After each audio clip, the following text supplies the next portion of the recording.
Hello, everyone, and welcome to today's webinar titled Making Effective Use of Grants and Technical Assistance to Support Financial Institutions, Lessons for Funders and Implementers. This event is co-hosted by CGAP and CDC Group. My name is Henry Gonzalez with CGAP, and I will be moderating this session today. Before we get started, I would like to go over a few important logistical matters while other people connect to the webinar. This is an audio broadcast. Everyone's microphones except for the speakers will remain muted during the webinar. We invite everyone to ask questions throughout the webinar by using the chat box on the right-hand side of the WebEx session. Please ensure that your question is seen by the moderator by clicking All Participants from the drop-down menu. We're going to be using a poll using Slido. To take the polls on the topic from you all, and for that, we ask you to please prepare accessing the poll using www.slido.com. I repeat, www.slido.com. We will be emailing the webinar recording and the presentation to all attendees and registrants, and we hope you enjoy it as we have prepared a session that hopefully resonates to most of you. Allow me to provide a little bit of context as you read the webinar objectives. Technical assistance, understood as a non-commercial, non-returnable instrument, is used to induce change in organization, and it plays a very important role in financial institutions that serves the poor. TA is not a new instrument, and the sector currently counts many facilities and projects involving TA.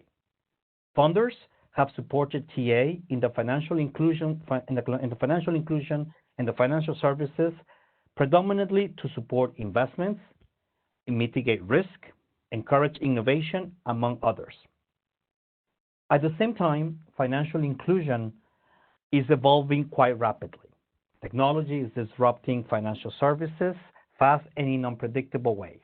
Yet, many countries are still struggling with the fundamental challenge in building inclusive financial systems.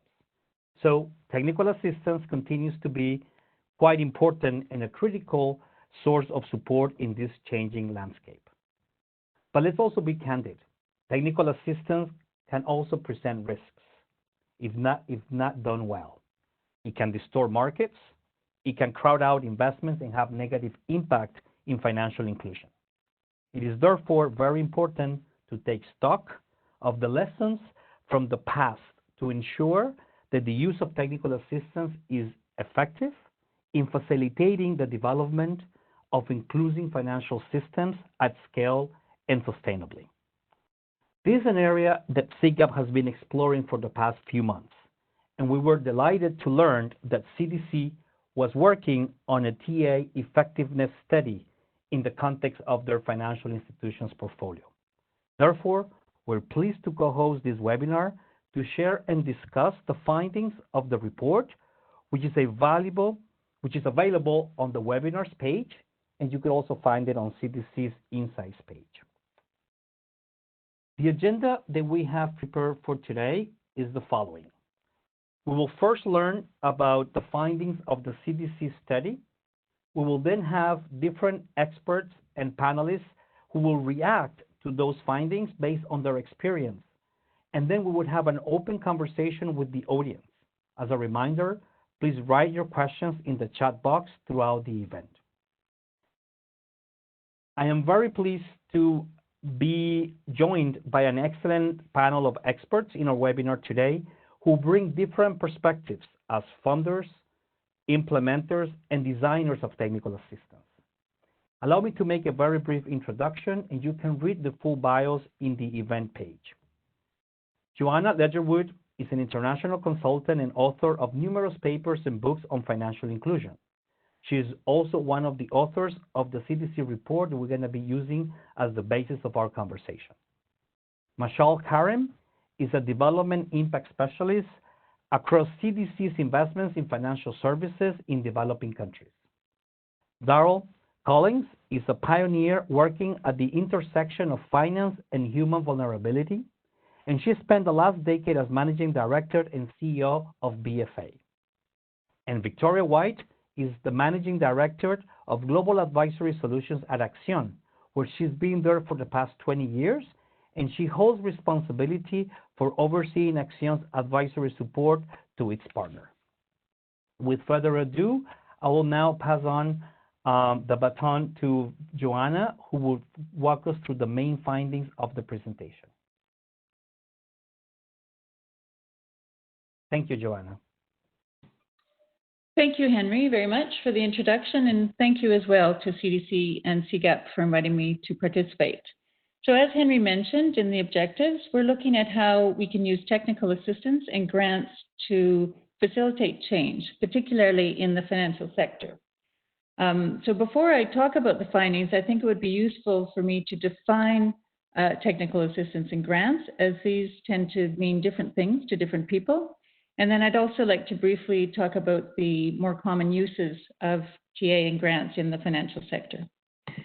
So for the purposes of this research, we use the terms technical assistance and grants interchangeably to mean non-commercial, non-returnable instruments provided to financial institutions in order to induce a change in the organization's performance, behavior, or practices.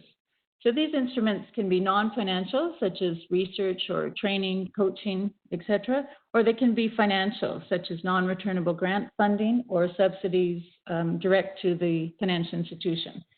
It's important to note here that these instruments are distinct from commercial instruments, so debt and equity.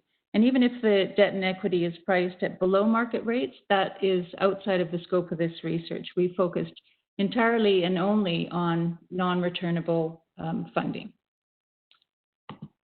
In terms of the common uses of TA and grants, there's really three, with the bulk of the support going to the first two, and that is supporting development of new financial services to enter new markets or take on new risk.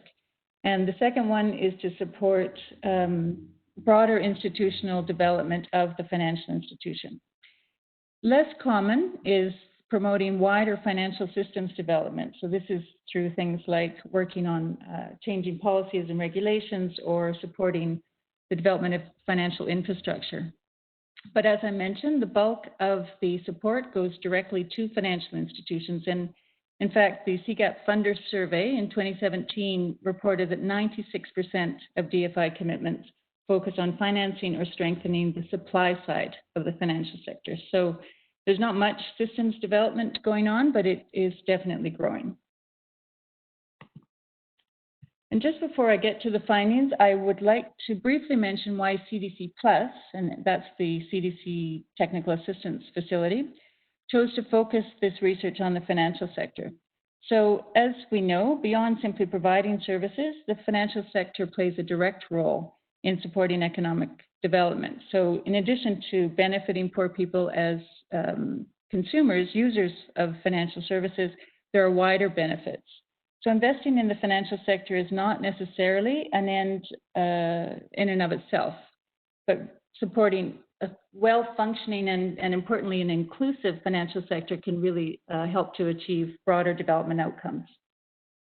So in addition to the role of finance in economy, CDC also recognizes that some financial institutions require both investment capital as well as non-commercial investment to support them to innovate and to sustainably deliver services at scale. And this non-commercial investment is really important when they're trying to reach new and more vulnerable clients. So while financial institutions are relatively nimble and able to change, they often are unwilling to take risk, or they simply don't have the capacity to reach these new markets on their own.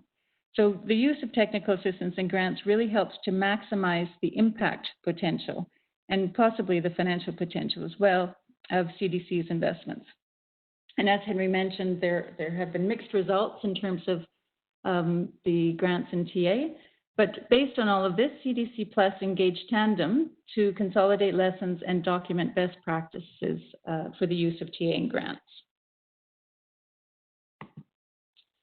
So CGAP also found that at least 45% of DFI investments have a technical assistance component.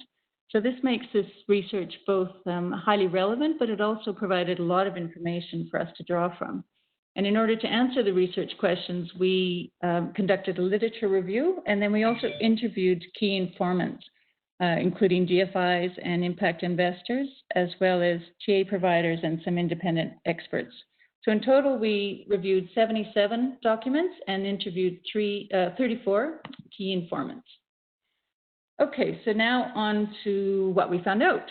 Our first finding is about the importance of looking beyond the financial institution itself to the wider ecosystem. And the purpose of doing this is to identify barriers to practice change and product innovation that are not directly within the financial institution, but are in the wider system. So again, this could be something like a policy constraint or, for example, lack of interoperability, anything that is constraining the financial sector, financial institutions from reaching poorer segments.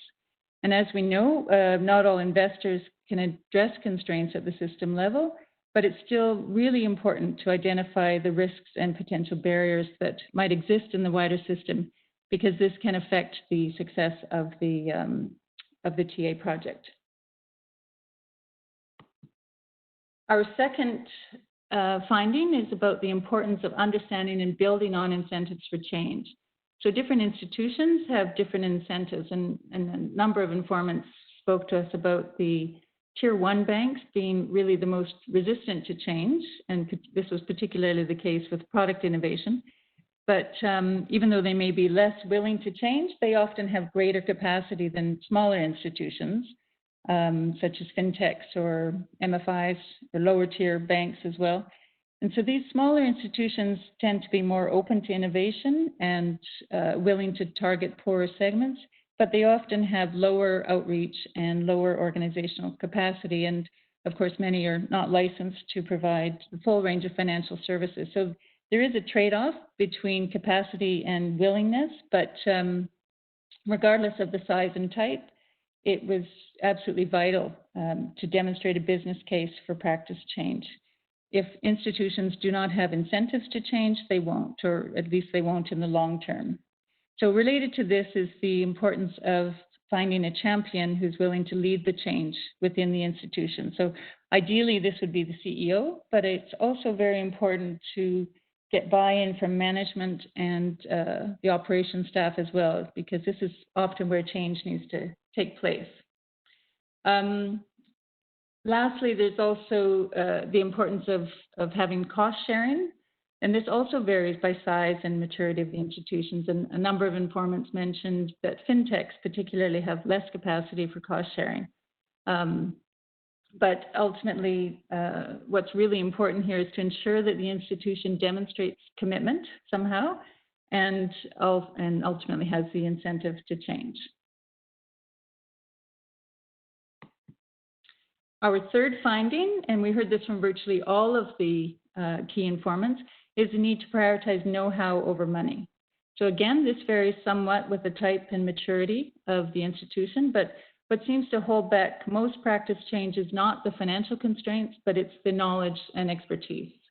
So non-financial support would seem to be much more effective than just providing grant funding. However, some informants also talked about the importance of grants, for example, to fintechs, where they really value having the money.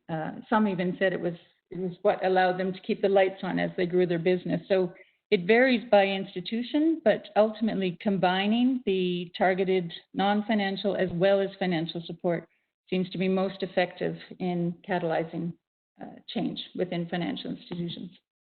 So this is a quote from one of the key informants, who's a TA provider and as well as fund manager. "We quickly realized the grant approach was going to be a waste of money, and instead financial institutions needed a lot of ground building. When asking institutions to do something they haven't done before, don't just give them money. Odds are they won't do it or it won't work." That seemed to resonate with a lot of our informants.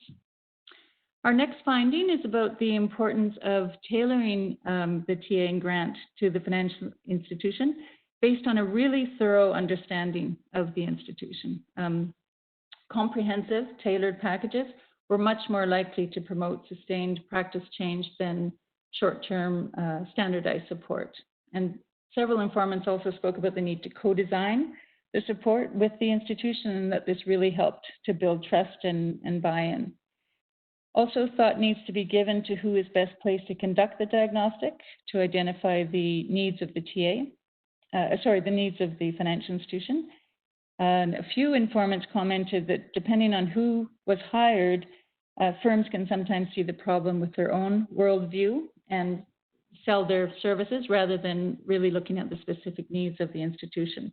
And this tended to be a problem specifically with digital financial services, where the technology seemed to be take over from the true diagnostic and miss some of the basics. But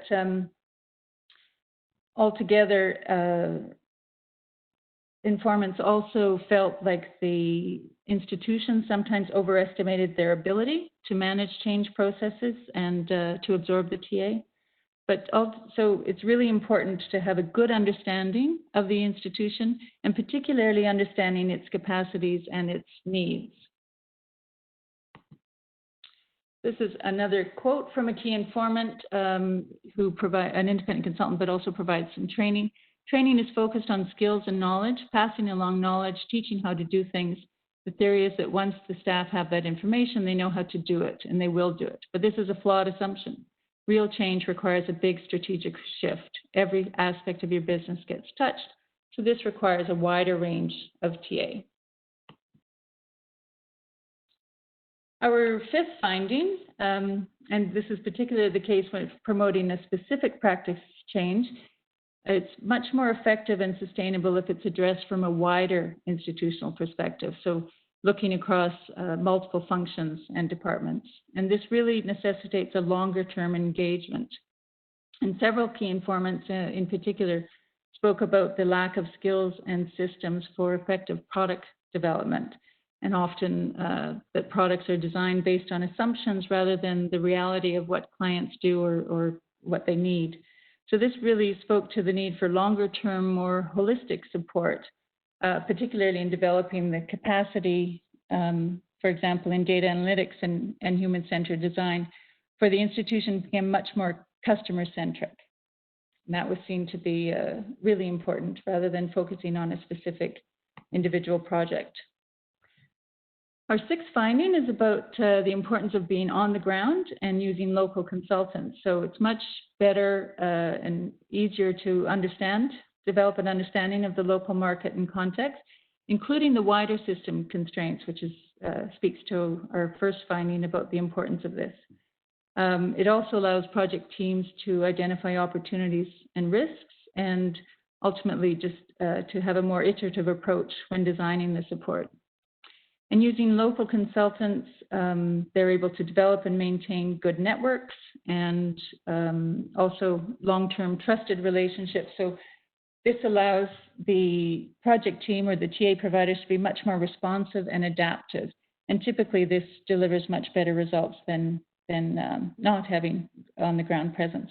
And of course, in times of COVID, this finding is particularly relevant, given that international consultants are not able to fly in anyway.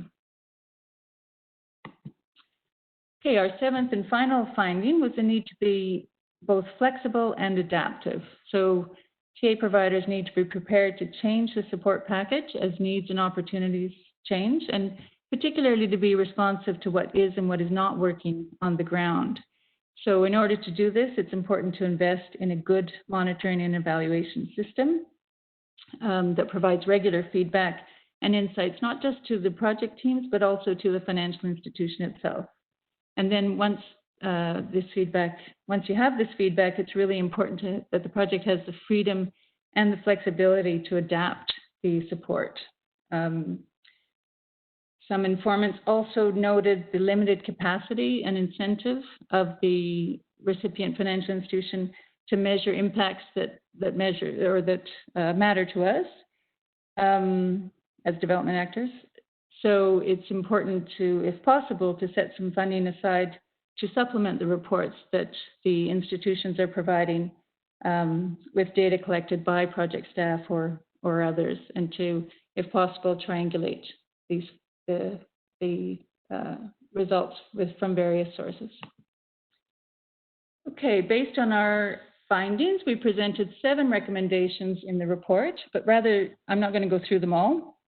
I'll just highlight a few, and I think for me, the most important is the importance of incentives. So people will only change if they're willing to change, and they really need to see the benefit to themselves and to their institution, and if they don't see the benefit, they won't change. So incentives, absolutely key. It also seems to be critical for support to be tailored based on a really deep understanding of the recipient financial institution. Informants were very clear that standardized training is not sufficient to catalyze real change. Lastly, longer-term engagement with the ability to adapt and revise support as changes happen is key. And with that, I will end and hand it back to Henry. Thank you very much.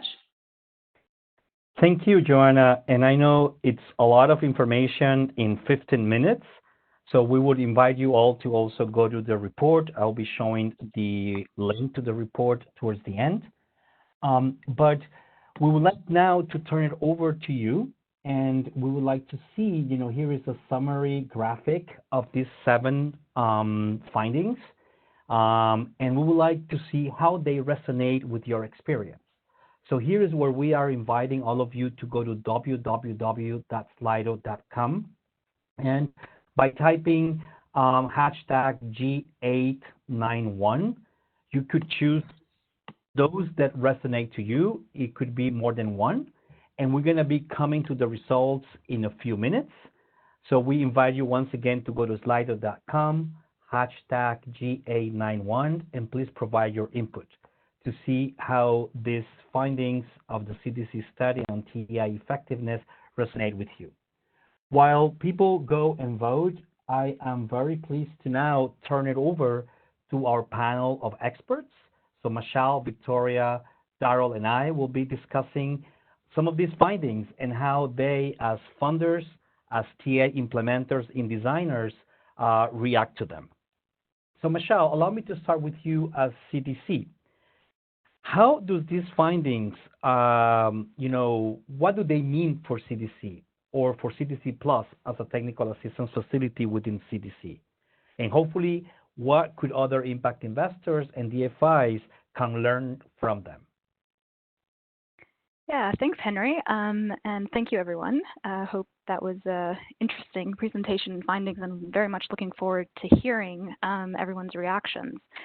From CDC's perspective, I think Joanna alluded to a few points around why financial services as an industry particularly shines in order to really understand it better and how to be effective. But importantly, we are also, CDC as an investor, we are heavily in the sector. We are exposed to the sector. It is one of the top 2 sectors in which we invest in terms of volume of the total AUM. So it is a very heavy exposure for us. And of course, it came to the top of the list of really trying to put focus and understanding on how can we be most effective. As an investor first, that is our identity and what we primarily do. It is important to be very careful to make sure that all impact is commercially viable and has the potential to scale.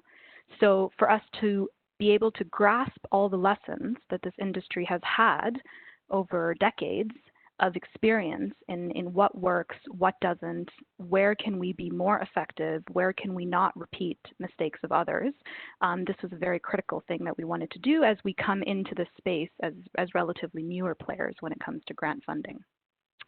How we'll be using this moving forward, just to give some context again, we are our DFI approach is a very blended approach around impact and commercial transactions. We have impact teams that are incorporated directly into the process, which means that every investment we look at gets assessed with a dual lens of what is the commercial viability, the commercial return, as well as what is the potential to deliver impact in the market.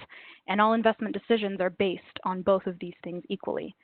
So what this now allows us to do is really be proactive about that impact and delivering that impact through our investments and supporting our investees with the models that they have and in the markets in which they operate, and providing them with additional support in addition to the commercial capital that is being put through. And creating value and opportunities to deliver that impact in those markets. We are very openly looking at developing further TA infrastructure internally at CDC to deploy this efficiently, effectively, so investment teams and impact teams can equally draw down on these resources. And we're very aware that, fungibility of capital is very important to be concerned and thoughtful about when we are investing in this sector. And therefore, these findings are going to help us to hopefully manage that moving forward. Thanks a lot, Michelle. Very interesting. Now, let's hear from Victoria and Darrell, given that they've been also very much engaged in the design and the implementing of TA. So let's start with Victoria. Does these findings resonate with your experience at Acción? I know that Acción has been one of the pioneers in delivering TA and grants in the FI sector. And could you share some of your experiences so far? Thank you. Yeah, sure, Henry. And thank you to CDC and CGAP for hosting this very important discussion. As you indicated, Henry, yes, Acción's been working in the financial inclusion space for close to 60 years now. And a core area of our work over this time has been providing largely donor-funded advisory support to financial service providers around the world. Today, our advisory team works with 20 plus different organizations ranging from commercial banks to NBFCs to fintechs. So all to say, I'm particularly happy to be here today to discuss what is certainly very relevant and important findings for our work at Acción. So to answer your question, absolutely, I do feel these findings reflect what we see as key success factors for effectively using technical support, in particular to support FSPs. I really think all of them are very relevant. There are a few that I thought I would just highlight that I think really do resonate with our experience. And I think the first is really around this concept that Joanna picked up, I think, in a couple of the different findings around building alignment between stakeholders on how success is defined. And, I think that really gets at, I think, a lot of the key findings, whether it be on tailoring support, being adaptive, really ensuring buy-in from the institution. I think all of those really get at the importance of ensuring that core group of stakeholders, so the funder, the institution itself, obviously, and the advisor, the TA advisor, really have a common view of what success will look like, and to ensure that that's really identified upfront. And that gets beyond log frames and KPIs. It really gets to kind of the core goals and expectations of the project, which we have found can really be fleshed out up front in these kind of co-creation sessions that can be held with stakeholders, really from the early days of the project definition. So is success about number of clients being reached? Is it about how the product is used? Is it about transferring an approach to product development, like was mentioned, design thinking, for example? And, I think that's where the alignment really needs to happen, is up front. So you may not have initial traction with a new product, but those learnings have been transferred. That test and learn experience has really helped build culture within the organization that can allow for future products. So again, really ensuring that alignment around stakeholders. And then secondly, this framing of putting in place the right incentives. I think that just again underscores as so critical. And I think that's really throughout the organization, not just the C-suite, but really throughout the organizational hierarchy. And really identifying those champions, as Joanna mentioned, kind of up and down throughout the organization, because ultimately these efforts are really about change management and bringing those kind of key aspects of successful change management into the design of the assignment, I think is so critical. And so also echo some of the more tactical efforts of ensuring cost contribution. Sub-grants were also mentioned. I think those can be very useful as well, in terms of also really helping defray some key investment or costs that otherwise may be a roadblock. So we definitely also echo importance of that. And then lastly, the third, just briefly, the flexibility and adaptability. I think, particularly even more so today in today's world with all the uncertainty around us. I think really entering into relationships and these agreements with that at the forefront of ensuring flexibility and adaptability throughout the process is so important. So thank you, Henry. Thanks a lot, Victoria. We'll come back to the code sharing. I've received several questions already on that topic, so we'll come back to it. Darrell, based on your experience, are there any, findings that you think are missing or deserve greater emphasis from this report, given your expertise there? Thanks very much. My reflections are based on two experiences in particular, and one was with very large sort of type 1 financial institutions through the GAFIS project, which was sponsored by Gates, and then the Optics project, which worked with MFIs and cooperatives, which was sponsored by MetLife. And so I have a real sort of large institution versus working with smaller institutions that are focused on the bottom of the pyramid segment. And all these points resonate, but there's two that I want to just deepen slightly. And one has to do with understanding the institution. And like an impact investor, you really need to know who the team is that's going to be executing. And the interesting thing that I observed from working with larger institutions versus smaller ones is that larger institutions tend to cycle their people through different departments, sort of every 2 years. So what we found working on GAFIS is that we were constantly working with new people, and that really limited the amount of effectiveness we could have. Completely different was working with cooperatives and MFIs, which tended to hold on to people, to staff. And so it really made a difference to work with those staff all the way through. And it's a key question when you go to select institutions to work with. And a nice way of making that assessment of the team who will execute is through a planning grant, to make sure that you're working with a team that will stay somewhat stable throughout the life of the technical assistance. The other thing I thought should be emphasized is sort of in this brokering linkages tool. I want to just blow that up because in my experience, this was actually the most important lever that our technical assistants could provide in both of these projects. And this is multilateral meetings sort of once a year where we get all the key team members, maybe 2 from each institution, together in one place. Also bilateral exchanges. And the power of this is both in not only in generating knowledge, but it generates relationships. There is someone who is not a competitor to the institution, that these team members develop friendships and can commiserate, frankly, because they have very, very hard jobs.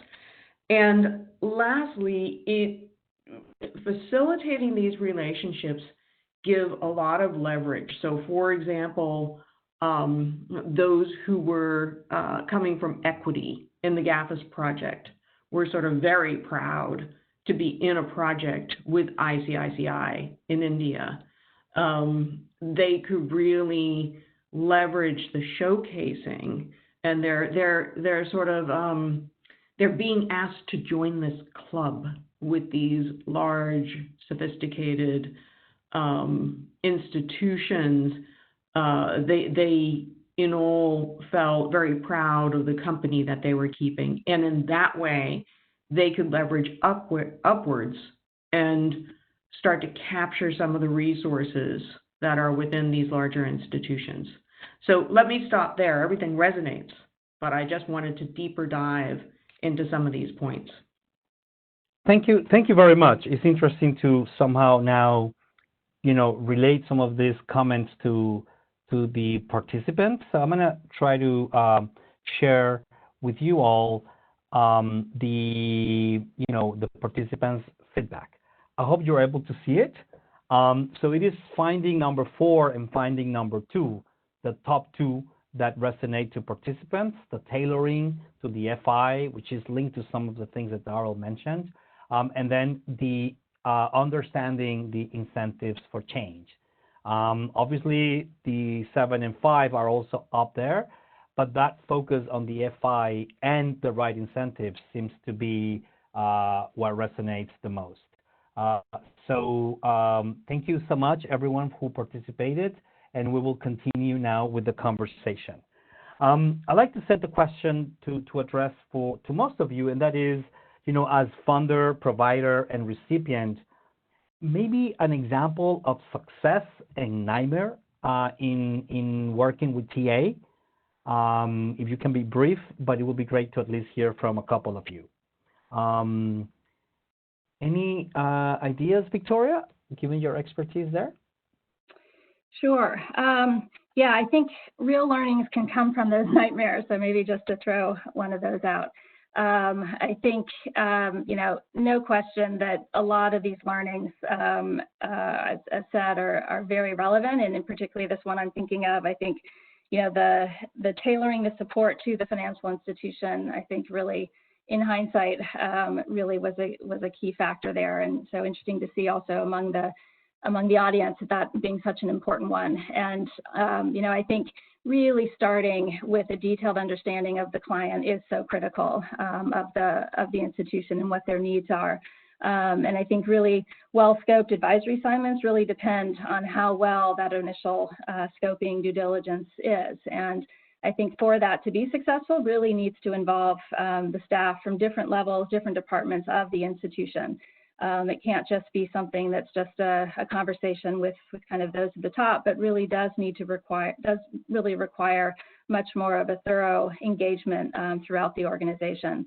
And so I'm thinking of one case in particular where for various reasons there was a disconnect between kind of the interest of the funder and what the local institution was really prioritizing. And they had, the local institution, a lot of competing priorities, didn't share the same sense of urgency. And so while there was initial enthusiasm, we found that, as follow-up sessions were rescheduled or attended by different people, definitely started to lose the momentum. And without that alignment at the top, very hard to get kind of the time and attention of the other departments that were needed to really, in this case, move this product development process forward.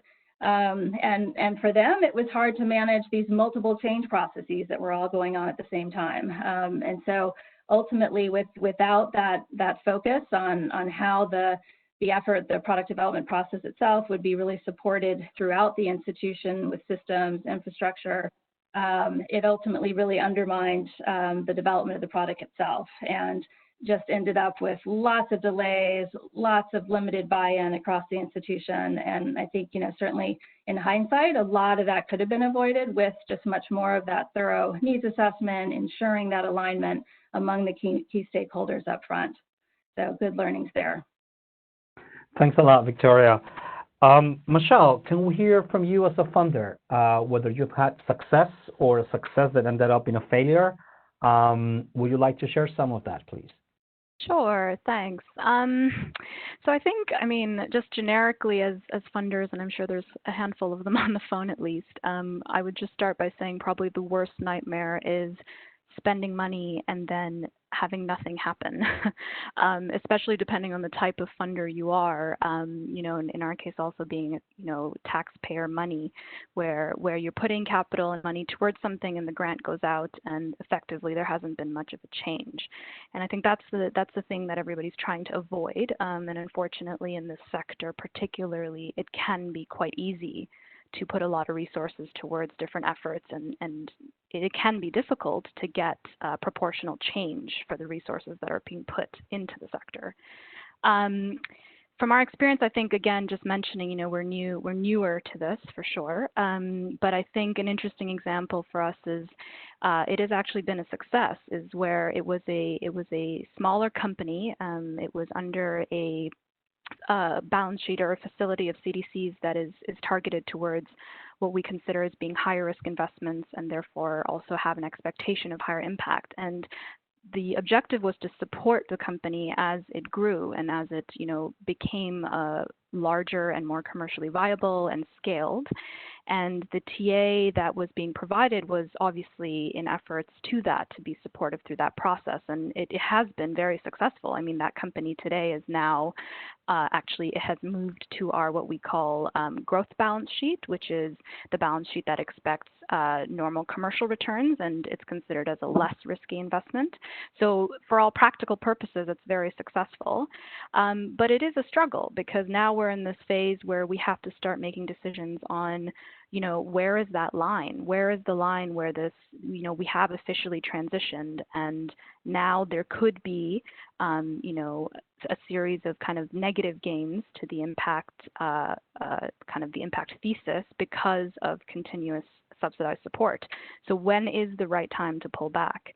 And I think that is an interesting experience because you have a success in your hands, and then you're a little bit worried that if you don't make the right decisions at the right time, it could turn into a failure. And I think that's probably an interesting example to kind of think about. Thanks a lot, Michelle. Now I'd like to turn to Victoria and to Daryl. Daryl, let's start with you. I think this topic of understanding institutions' incentives for change is key. It was also recognized by the audience. What are some concrete ways you have in your work you've done? How have you created that incentive as a provider of advisory support? What are some of the key aspects to really pivot and create the right incentives for change? Well, let me just say up front that it's very different for different institutions, and especially with the larger institutions. So I want to give you two examples of how this differed. So under GAFIS, we were working with Standard Bank in South Africa. And for a period of time, we happened to have a champion named Audrey Matupe, who was incredibly good at her job in terms of finding ways to raise the profile of her area of the bank, which was targeted at the mass market. And I remember distinctly one time that I was in Johannesburg, she had me come on a radio show to sort of profile Standard Bank and profile the GAFIS project. And I couldn't understand why she was doing this. But eventually, what she was doing was using public profile through the GAFIS program to move her senior management to release more internal funds, especially for marketing. And she was a genius at doing this. And I think that if she had stayed at Standard Bank, we would have seen real success and maybe even permanence of this focus on the mass market. Very different was the work that we did with Bank Colombia, also under the GAFIS project. Now, Bank Colombia, Latin American banks, we find, are really focused on the business case. They have excellent numbers. They really don't need a business case model. They absolutely already have one. But what Natalia Gomez, who later worked for BFA, and she's now the Chief Innovation Officer at Banco W, when she was at Bank Colombia, she had a really hard time. She was expanding the agent network, and she couldn't get the rest of the bank to share the costs. So her profile as a cost center looked really bad because she was taking all of that onto her profit and loss. What we did was make the case for cost sharing of the agent network, and that really loosened up her P&L, raised the case for inclusive banking. And to this day, actually, Bank Colombia is one of the few institutions other than Equity Bank that has, I think the GAFIS program really helped them to retain an effort and an actual department focused on the mass market and on inclusive finance. The last point that I want to make, aside from these examples of how different understanding incentives can be, is sort of a hidden truth among those who offer TA into this market under these circumstances. We used to call providing TA or anything that was effectively free under this grant, we sort of called it funny money, because we worried sometimes that it didn't move the needle. And we were very pleased when an institution would reach out to them on their own income statement, from their own pocket, even if it was a teeny tiny assignment, because that meant that they were starting to value. That was our big sign of success, that they would actually put their money where their mouth is, and that those small pieces of work would be highly valued. So I think it's really tough for TA providers to avoid that funny money situation, where because institutions are getting services and assistance for free, rather than paying for it, there's just a sense of not valuing it as much. Let me stop. No, those are great concrete examples. Victoria, another aspect that has already been mentioned is this sort of risk-averse nature of some of the Tier 1 or most mature financial institutions. With your experience at Action, what has contributed to overcome this? If you don't mind providing, a 2-minute response on that. And we're going to be opening it up for Q&A. I already have a lot of questions, but if the audience would like to continue asking, please use the chat box. Go ahead, Victoria. Thank you. Great. Yeah, I think there's no question that this dynamic or tension between innovation and risk aversion is particularly relevant, I think, for the regulated deposit-taking financial institutions. On the one hand, innovation is obviously incredibly important for banks as they find new ways to engage with customers, capture new business. But on the other side, innovation, typically requires a certain degree of risk, and that's typically not been a friend to banks. That said, I will say certainly what we've seen over the last few months in particular with COVID and the pandemic globally, it's created such an urgency to accelerate digital capabilities, even more so that I do think now the sentiment is that there's even greater risk to a bank of just standing still. Obviously that was there before, but I think even more so today. So some highlights from our own learnings, and try to be brief. I mean, I think certainly, as mentioned earlier in those initial meetings, a lot of enthusiasm, but it's really when you start to then get into the weeds of what this will mean in terms of a test and learn culture on loss rates, in terms of, looking at different acquisition processes, in terms of KYC policies, in terms of bandwidth that the IT team is going to have to bring forward if they're looking at a new product, et cetera. So there's, a range of kind of confrontations with kind of the business as usual mandates and targets and KPIs that really, I think, are pronounced with Tier 1 type institutions. Also, obviously influenced by all the regulatory frameworks and mandates around that. So what we found useful is, certainly the visionary leadership is key. I think the champions have been mentioned. I think creating that safe space for innovation is really important. So whether directly inside the bank or in kind of a separate but attached innovation lab, we've also seen success with that to really allow for that kind of test and learn culture without raising kind of the risk profile. And likewise, that's required certainly bringing in perhaps different talent, not your business as usual team, but kind of bringing in a different profile of folks that can then work to drive some of those new innovative efforts.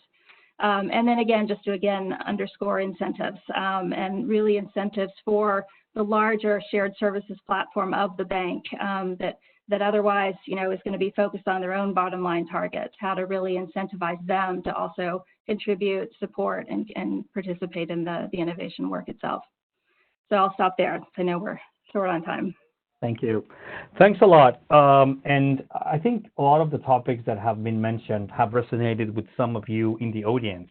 There were a set of questions across 4 topics.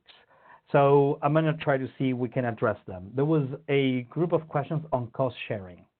And this, I'd like to see whether, Michelle, you could address it.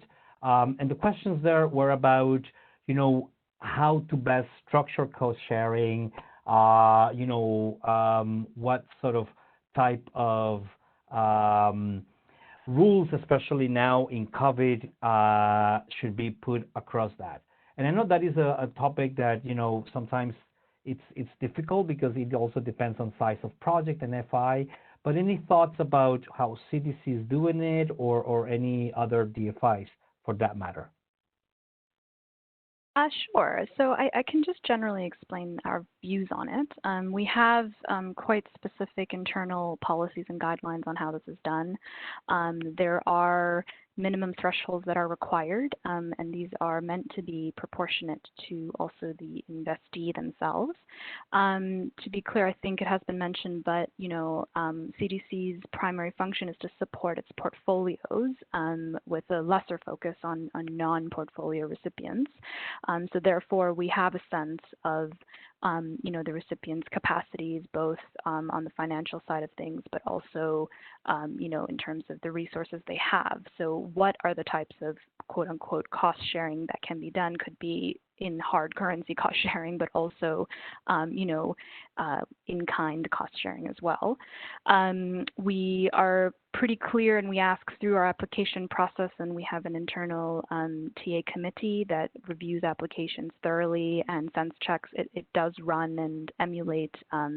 It is very similar to investment committee process in that sense. And it is assessing, the viability of what this means from a sustainability perspective, and that there is a plan to make sure that the business can absorb the additional function over time. We also do ask the entity to share with us, what other types of grants they have already available to them, to get a bigger sense of what the funding scope and needs are. Under COVID particularly, we have launched 2 facilities, one about, businesses that need urgent support, and then the second, more interestingly, I think, in my view, it's a business response facility that basically is open to our investees when in the context in which they would like to adapt to the new and changing environment, and particularly when it's around enabling further and continued services to underserved segments in their markets, and being able to do that and pivot to these new and changing circumstances in a cost-efficient and viable way. Thanks a lot, Michelle. There's also another cluster of questions, and I'd like to maybe turn it to Victoria on the use of technology for e-learning or for training, and especially now with COVID, but also how to enhance more local consultants and local providers. Any feedback on that or experience from your work at Axion? Yeah, I think certainly very relevant to our work today. I think certainly we've certainly leveraged e-learning and leveraged local both consultants and team members. We do have a core group of our team is based in the field, so more locally based near our partners. But I think now with COVID, the inability to travel, the inability to meet face to face for long periods of time with partner institutions, we've had to really reinvent how we work. And so whether that be, just leveraging technology platforms in new ways, Mural, Tableau, ways of doing kind of those post-it parties that used to happen in boardrooms and last over a few days, doing those instead over, a week of 2-hour Zoom calls, really having to rethink how we continue to engage and have the space to discuss and co-create without being there in person. So leveraging technology is a big one. I think also local consultants, absolutely. I think that's been a core part of our work historically, but I think now that particularly within local context, people are, although now reverting backwards in some lockdown situations, but assuming that lets up at some point, certainly having connections to local folks on the ground who can, using our tools, our frameworks, still engaging closely with them in kind of a supporting collaborative way, kind of be there on the ground and be then just much more present with the partner, because certainly nothing replaces that in-person engagement. So I think from our angle, certainly also continuing to rely on that and also looking probably to expand that as we move forward as well. Thanks, Victoria. Thanks for sharing that.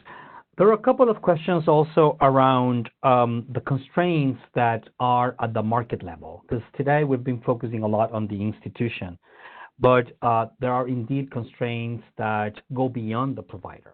How should funders design TA to take that into account? Daryl, do you have any thoughts to share on that? Yeah, I actually think that, I mean, there are two success stories in the optics project that I want to point to. The first is Acrimex, a Mexican cooperative. In optics, there was a heavy TA towards digitization. And as it turned out, one of the more successful pathways was quicker loan assessment. And a very clear target was to get loan assessment down to the same amount of time that a Mexican MFI would provide. Yet the cooperatives offer loans at a much lower rate than Mexican MFIs, and therefore Acrimex, which happens to be a really good cooperative, could therefore sort of raise the bar in the sector of of lower interest rates on loans, basically, which in Mexico is a real challenge. And the potential for this it has been so significant that MetLife has sponsored a new project with BFA called FinSalud, where BFA is trying to scale the same effort with the objective of creating sort of a more system-wide change within Mexico. The other one is CGAP, who is an MFI within Bangladesh. And again, the digitization that worked really nicely with them is savings collection. And other MFIs within Bangladesh weren't doing this very effectively. And it all happened during the good old-fashioned MFI meeting. And so doing that with CGAP, again, suddenly raised the bar in the industry across Bangladesh, and suddenly everybody wanted to work with this platform that we had helped CGAP create. So the intention was not sort of a more system-wide. I mean, one always hopes that there will be a system-wide, impact. And in my opinion, it's been really hard. And those two examples give me a lot of faith. And I think that we need to take those learnings and double down on think harder about what is this market, what are the challenges, and how can we use this project to influence them, and how do we use our engagement with this particular institution to raise the bar across the entire environment. Thanks a lot, Daryl. Indeed, I think on this point, we couldn't agree more that there are limited resources providing insight on how to bring TA to the market level and the systemic level. I think today's webinar consolidates lessons and provides some practical guidance for funders and implementers on hopefully what we can do better, what we can learn among ourselves, and I believe there might be an opportunity to also go further and assess the systemic level that we just spoke about. I think today's discussion highlighted also the importance of using incentives in the right way, because incentives for change really matter for success. This is very important for funders as they select recipients of TA, and this hopefully will allow to create those long-term engagements. There were more questions about impact and about COVID, but unfortunately we are almost at the top of the hour. So we hope that these lessons that were shared today and this rich engagement and exchange is useful for the broader funder community and donors, as well as for providers of technical assistance. I would like to now take the opportunity to thank the audience for remaining engaged.